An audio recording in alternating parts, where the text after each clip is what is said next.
Out. The damaging flames are so severe that President Barack Obama has signed an emergency declaration to send aid to places like Washington State. And that's where we find our Stephanie Elam. She's following the latest developments. So, Stephanie, what is happening there?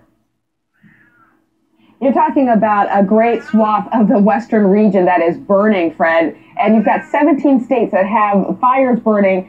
And some of them are categorized as large, about 66 of them as large. And because of that, resources are being depleted throughout the area, and including here in Washington State as they battle these blazes. Country, more than 250 wildfires are burning in 17 states. They're all extreme. They're all big, really bad, and all at the same time. In hard-hit Washington State, 390,000 acres are on fire. More than 3,000 firefighters and 26 planes are battling the flames. It's all hands on deck, and as you can imagine, with so many fires, it's tough. On Friday, President Obama signed an emergency declaration allowing federal resources to move in as firefighters work to save homes and evacuate residents from harm's way. They're committed. They're tired. They're working long hours. They're not getting sleep. They're getting chased from one house to another. But they're giving it their best. They're doing a great job. In Okanogan County, what was once a 3-story home is left smoldering and reduced to ashes. I don't ever remember seeing Omak burn like this, and I've lived here my whole life. Some of the evacuees in Omak, Washington, camped in a Home Depot parking lot. It's so sad because I love where we live. I love the grandeur, the beauty, the wildlife. With resources stretched thin, about 200 active duty soldiers from Joint Base Lewis McChord are joining the fight against the fires. The situation is so desperate, the state is now asking volunteers to help dig fire lines.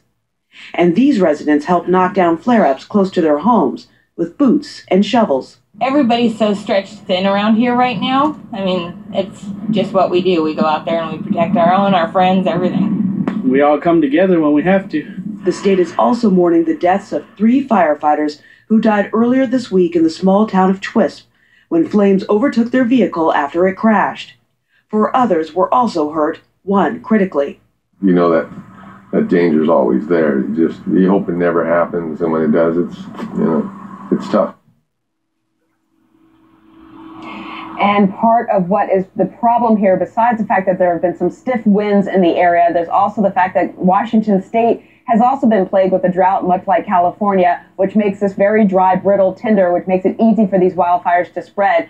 And so much so that they're asking civilians to help out and fight these fires, Fred. And then, Stephanie, what about all of those residents? You talked to so many who said, they've been there all their lives and nothing like this has ever happened. But when will they get a chance to assess the damage of their homes?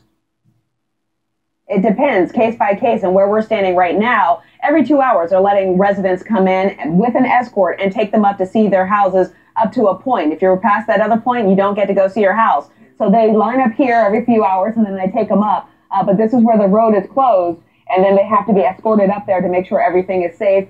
They are still lighting some backfires to burn down any possible fuel that may be up there that could spark another larger wildfire. So until they have that all controlled, they're keeping residents contained as they make their way back to their houses to make sure that everything's okay. All right, Stephanie Elam, thank you so much. Appreciate it.